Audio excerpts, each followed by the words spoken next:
Okay, well, I'm Jim Dunn. I'm the director of this piece, and on my left here is Mark Rasmussen, who is playing King Lear, and who was one of my students here way back in the olden days. And we've gotten together to do this production and work on this magnificent play that Shakespeare wrote. And we got together on this, a few years ago we started talking about it. So we've been working on this, trying to get this together for the last 3 or 4 years anyway. And we finally made it come to fruition this year. Lear seems to stand on his own, and I think if you can even scratch the surface and give it a kind of honesty that comes with the role as written, it's a very large task. It's a journey, and it's a journey of an old man who has been the leader of a country for many, many, many years and has not paid much attention to his humanity.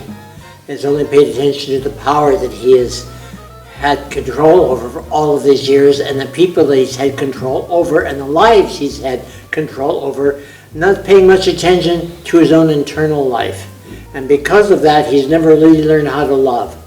And over the years, I found out that I think an audience connects with Shakespeare the best through the language and through the connection with the characters when they are much more intimate. You know, being back is fantastic because, you know, I get to learn not only from James again, but I get to learn from all the students and the community people that are involved in this production.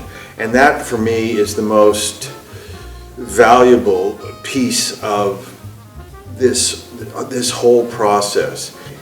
After leaving in, it was a long time ago, it was 45 years ago or something, then coming back, it seems as though in many ways that time really, as far as Shakespeare was concerned, he's always dug into Jim and I.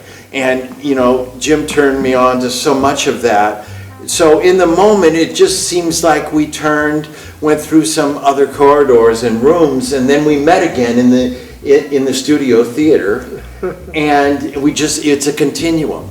While he was here at the college, he did many wonderful roles. He played Oberon in Midsummer's Dream. He played Mark Antony for me and Julius Caesar. He did all kinds of things. Macduff in Macbeth for me. This is a different one because it's a different set of players. It's a different company. It's a different time in our lives. But it's still Shakespeare.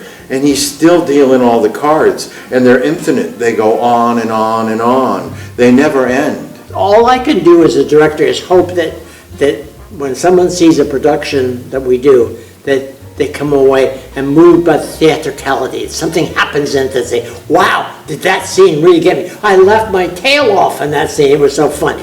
This is my big thing, constantly. We're storytellers. This is what I want on my gravestone. He was a storyteller.